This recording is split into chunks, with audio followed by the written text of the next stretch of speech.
this is how I would become a full-time producer if I had to start over in 2026. If you're wondering why you should even listen to me in the first place, I'm a top 2% producer with 127 million streams, 9 chart placements on the Swedish top 50 charts, and I made producing my full-time career. I'm not saying this to sound like I'm bragging, but I'm saying this to show that this worked really well for me, and hopefully it will work just as well for you. So without further ado, I'm just going to get into the value and the steps that I took so that you can get the golden nuggets, get the lessons, and use them for yourself. So basically, what I went through is almost like 4 stages, the way I see it.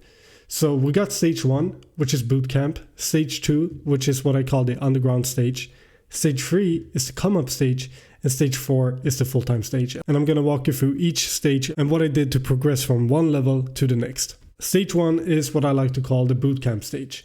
So in the beginning, you're basically invisible, as in nobody knows you and you know no one. Nobody even knows that you exist, or perhaps nobody even knows that you actually produce. On top of that, you have no skill. Now, when I say that you don't have any skill, I'm not so meaning that you don't have any skill producing. You probably have a lot of skill producing. Otherwise, you wouldn't be thinking about making this a full-time career. So you're probably good at making beats, but at least for me, what I wasn't good at yet, even though I was pretty alright making beats, I wasn't good at networking, I wasn't good at the career side of things, and I wasn't good at actually being a full producer and working with people, because that's a skill in and of itself. So I didn't have that skill. What I did here was that I networked with friends, and that allowed me to get my first collabs, gain skill, and gain credits. In this stage, the only thing I did was to work with people close to me. I would work with friends and friends of friends. And the tangible output of that was that I did get my first few releases, but actually more important was that I managed to make my first record that actually got a little bit of attention just from following this process that I'm going to outline right here, right now. And I got that just by networking with my friends and friends of friends. The way that you actually do this is that you reach out to everyone in your network and you find people that want to work. And you really do not have to overcomplicate this. So literally what I did was that I just pulled out my phone, then I looked through all of my contacts that I had on my phone that I thought would know an artist or were an artist themselves. Then I reached out to every single one of them. And I was pretty relentless with this. I reached out to a lot of people, and I probably reached out to people who weren't even connected to any artists whatsoever, but I still thought it was worth trying to see if they had anybody I could work with. And what I said to them was really, really simple. I have not provided you with like a script or anything, because you really don't need a script here, because you know these people. So all I did was just send a message saying, "Hey, what's up? Long time no speak. How are you doing?" Ask them about them, let them respond, have a little conversation back and forth, and then I just say, "Hey, by the way, I'm currently going all in on producing. I'm looking for some people to work with.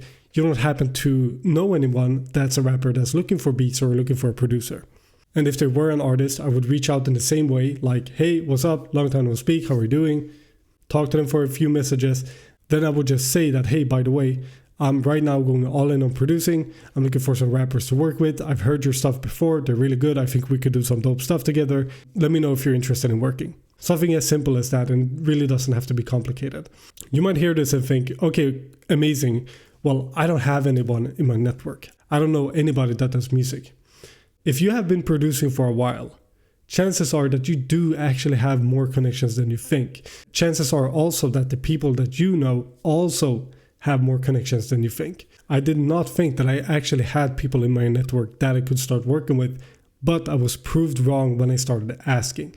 And it doesn't hurt to ask, because if you can get your first few people just by using the existing network that you already have, you'll save a lot of time and you'll be able to develop your skills in a very low pressure way. As I mentioned, I thought that I did not have anybody in my network, but apparently I did. And the way that this came about was literally from me reaching out to one of my friends, asking him if he knew anyone, and he actually knew this guy. At that point, this guy never released any songs. This was one of his first earlier songs, and it actually managed to do those types of numbers. And me having a release like that really helped when I entered stage 2. Before we get into stage 2 and what to do at stage 2, if you're a trap and hip hop producer and you want to produce music full time, then I have a free community specifically made for people like you. I'm in here every day helping out for free. People are getting wins. People are sharing resources. I'm doing one free feedback call every week. And if you're really serious about producing full time and you want to surround yourself with others on the same journey as you, then you're very welcome to join. The link's going to be in the description to join in on that. Now, stage 2 is the underground stage. The goal of this stage is for you to start working with people outside of your immediate network. What you want to do eventually is that you want to work with big artists. However, you can't just start with big artists because you don't have enough brand and connections to do that. I actually even tried starting with big artists. I tried sending a cold email to every single big artist I could think of, and of course I did not get any responses. So that's why I then moved on to the underground stage instead. Now, the first thing I did in the underground stage, and that I would do if I had start over, is that I would create a professional Instagram and use it to network. So right now I actually did create a new Instagram just for the purpose of this. And as you can see, it's very simple and very straightforward. You just want it to look good because this is basically going to be your resume. First things first is just to show your face. I was afraid to show my face for a very long time myself. Get a clear profile picture of your face. For example, this could also work, but you just want to show that you're a human being and a person. Then in the bio, you just say producer. If you do have some proof and credits, you can put those in your bio. Then all you want to do is just get some nice professional looking pictures of you in the studio and make sure that you post the releases and proof that you most likely will have from exhausting the network that you already have. Make sure that you post that as well because proof weighs heavy. And when it comes to your Instagram, you just want it to look clean and aesthetic like this. It doesn't have to be the coolest looking thing ever. You just want it to look clean and nice. Avoid just a sea of black screen recordings. Avoid weird looking AI cover art. And avoid super low quality crossy images. Just avoid it. So it's more about what you do not have on there rather than what you have on there. Then once my Instagram was set up, I needed people to work with. And I knew that eventually I want to be able to get to bigger artists. But I can't reach them straight away. So what I started doing was that I found big artists on Instagram by literally just searching them up, then looking at who they're following, and I would network with small artists connected to them. And the reason this works is because the big artists aren't accessible. You won't be able to reach out to them. They also have no need for you because they already have a lot of high-level producers that they're working with. However, smaller artists, they do not have that. So you'll be able to fill a gap and actually find people that you can work with.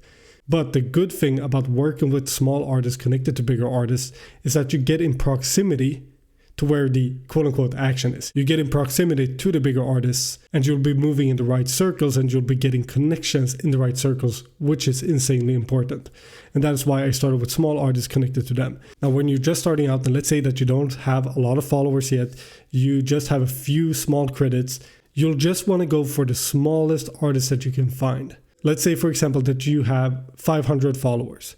Go for artists with 500 up to 5,000. And then you want to network with them. So the way I network is I like to leave comments on people's posts because that's a way to gain recognition and gain attention. So you leave comment on their posts. Then, of course, you also DM them. Now, when I DM, I think I do it a little bit differently than most. What I found not to work is being like, hey, I'm an up-and-coming producer. Let's lock in. Let's work. I found that to be, first of all, not as genuine. And it's also something that a lot of people send. So when you receive messages like that, you're just like, come on, man. However, what has been working really well for me is just leading with a personalized compliment. That is it. So it's super simple. So for example, here I did an outreach and I just mentioned the song name because the song was recently released. So I just mentioned the song name and I said, this is too hard. Nice work, G. Then I got the response, thank you, brother. There will be new releases next year. Then I just said, hell yeah, bro, looking forward to it. Been making a lot of beats like that lately myself. Love to make some for you. Is that the vibe you're on right now or something else? It can be as easy as this. Then he said, I like this vibe, bro. So I know exactly what type of beats he wants. Then he sent me his phone number. And that's a point I want to add. So when you get to the point in the conversation where you're going to send beats, like for example here, if I wouldn't have already gotten his phone number, I would say, appreciate you for real. I'm going to make a custom pack and send them to you so that you can get something that really fits. And then I would ask, what's your phone number so that I have somewhere to send them.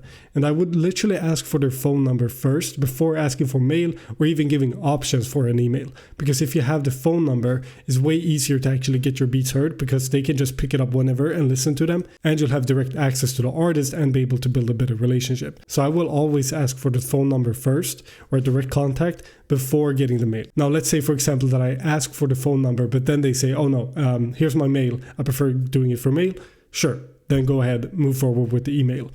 But asking for phone number is a little bonus hack for you that can actually help you out. So that's then how I get to people, and I do this with a lot of people. And I suggest putting these people in a list. So you can use your Notes app, you can use a Google Sheet, whatever you need. But I like finding people first, putting them in a list, and then reaching out to them, because then you can keep track of all of the connections that you actually have. So once you have an artist and you want to make beats for them, then I think it's super important to make custom beat packs for them. I've missed out on a lot of opportunities and a lot of placements by just sending random shit because I thought that the beats were good. But I found that the quality of your beat doesn't matter as much as the beat being the right beat for the right person at the right time. And that is why, first of all, asking what type of beats they want is important. You can also ask for references, or you can find your own references. And when you use references, you want to use big songs as your references. Because what we want to do here is that we basically want to model what works to increase the chance that we're going to be making a good beat. So once I have an artist to work with, I will listen through all of their song and get an understanding of what kind of style they have. Now let's say, for example, I linked with an artist and I listened to his stuff and I noticed that a lot of his beats sounds like the Memphis trap style or whatever. Then I look up big artists with that same style and find references with beats that I think the artist I'm working with would sound good on. Then I would make beats using those references for that artist. And that's going to increase the chances of your beats being good and getting placed because you're basing them off of beats that are already working and high performing. Now, an important thing here is that when you're doing this, do not forget to follow up, and follow up most importantly with more beats. I wouldn't recommend just saying like, hey, have you checked out my shit yet? Like, just follow up with more beats, because rarely, like I don't think I've ever sent out one beat pack and then got a release. Maybe once, but 9 times out of 10, it's going to be in the follow-ups. It's going to be in the 3rd, 4th, 5th beat pack that you actually get a release. So keep following up with beats, then build relationships by being good to work with. I can't stress enough how important it is to be good to work with. Now, what being good to work with looks like is that, first of all, you're responding fast to messages. Second of all, the turnaround from like them asking for beats and you making them and giving them beats is fast. Third of all, if you, for example, are working on songs with them, then you're not difficult to work with. Like, for example, if they want to make a change to the beat, you make that change, no problem. If they, for example, want to make a change to the arrangement, then you fix that and you fix it fast.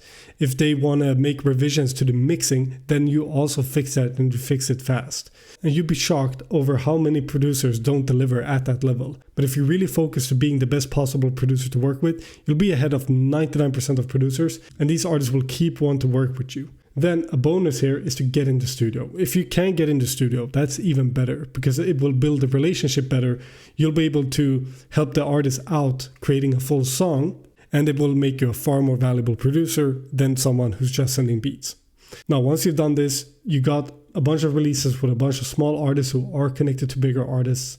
That's when you enter stage 3, which I like to call the come up stage.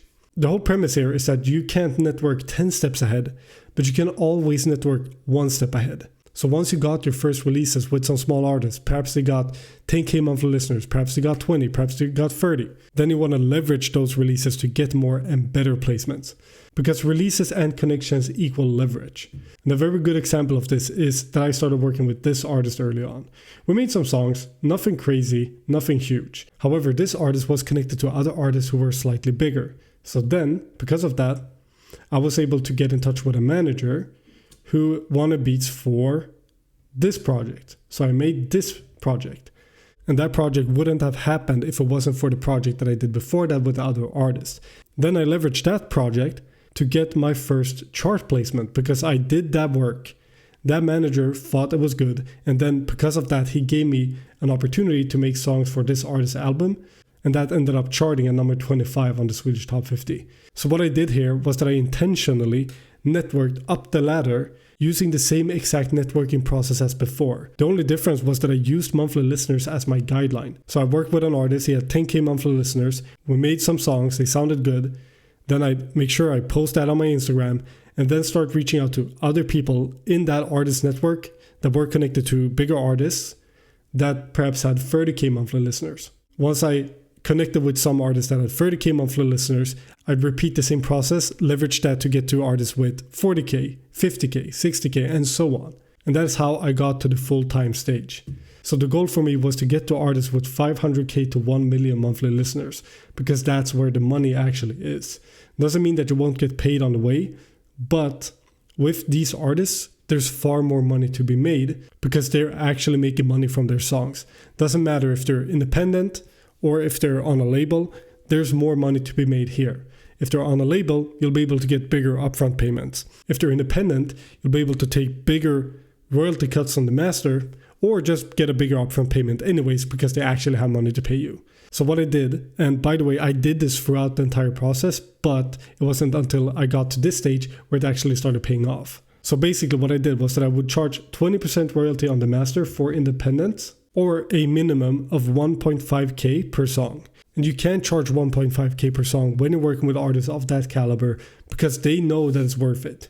And if you charge 1.5k and they make a song with 10 million streams, it's nothing compared to what they're going to be making on the back end of that song. Then I'd also take 50-50 on the publishing or however many people involved in the record. And I would do the same type of publishing splits if I was working with an artist signed to a label. And the way that you get to these artists is by consistently networking with the smaller artists around them and consistently being intentional with the networking that you're doing and actively like climbing up by leveraging the releases that you already have. Just to repeat again, you can't network 10 steps ahead, but you can always network one step ahead. You just stay on top by providing great work and being a great producer. At this stage, ideally you're in the studio with the artists and you're actually working with them and you're helping them bring the songs to life. Because if you're in there and you help them write lyrics, you help them mix, or at least you make sure that everything flows smoothly with the engineer and you take revisions and you make sure that the end product is as good as it possibly can be, people are going to love working with you and this is going to be a smooth ride. And this is really what I do if I had to start over becoming a full-time producer again. Now, I'm not saying that this is some magical fast pill that will instantly get you there, but what I am saying that I know this works, and if you just stick with it and you keep taking the actions on a daily basis, you will eventually get there.